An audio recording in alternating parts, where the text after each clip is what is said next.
welcome to the Friday edition of this week's Book Buzzers. I apologize for the quickness and uneditedness and everything of this video. To be 100% honest, I recorded next week's video and was about to post it when I decided to check to make sure I was right and realized that I had posted a video a week ahead. So I kind of scrambling together to get this. But this week we are talking about 5 books that we would reread. The thing is, most of the books that I would reread were listed in the 5 books that I believe everybody should have on their shelves. So the bonus of this is I kind of get to give you guys more books on top of the ones that I already gave you. The first one is, it's not a very big cover. I don't know if you can, oh, there it is. Lacrimosa, or I think I'm saying that right, by Christine Fonseca. She is an amazingly talented woman. This book is, as far as angels go, I would recommend. It's amazingly written. I have read it quite a few times. I love the cover. I love the book. I love the words. It's one of those books that I can read again and again, and I don't get sick of. And sometimes I even think I picked up a part that I might have missed before. So yeah, that's the first book.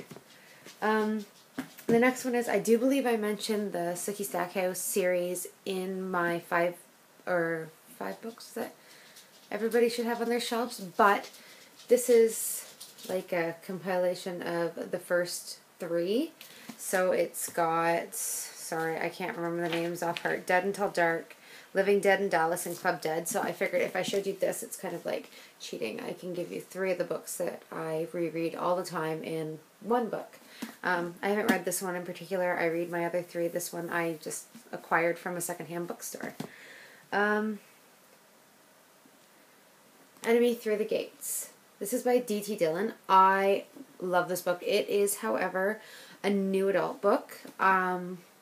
It's one of the, not first, but one of the first new adult books that I read. This is, I can't even tell you really what it's about without fully giving it away. I even had a hard time writing a review for it for that reason. It's amazing and packed with surprises. And honestly, though you can't pick this one up, she recently signed and there will be a new release. If you look on my blog, November 6th, the new cover reveal will be out, and the book comes out not too long after that. So, yay!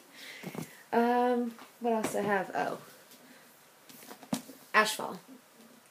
Ashfall I have read a couple of times, and honestly, it does not disappoint anytime I pick it up. I think the biggest thing about it is how realistic it is and how the possibility is there. He doesn't cut out like the gruesome parts. Yes, some of it is very gory, but he doesn't cut that out and buttercoat things. He writes it the way it would be. I know pee is mentioned quite a few times, but I mean, it's a human function, and hey, we're not going to miss out on it. This one was also recently reviewed on my blog. I haven't reread it yet, but I will be rereading it. I know it. I love this book. I love the characters. I love the world that was built. I really just loved this book.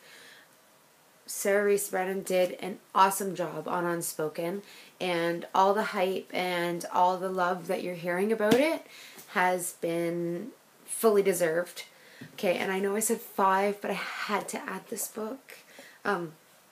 Pulse by Kaylin Go. I love Kaylin Go. Frequently you'll see her books in my book buzzers or in my mailbox post or anything like that. That's because I frequently, as often as I can get my hands on her books, do get my hands on her books. That particular series is a vampire series, one of the first ones I read of hers, and yes, I'm not going to lie to you guys, there is a love triangle that will drive some of you nuts, but the guys in that book are to die for. If you know Kaylin Go, she always has really fast-paced stories that kind of get you there.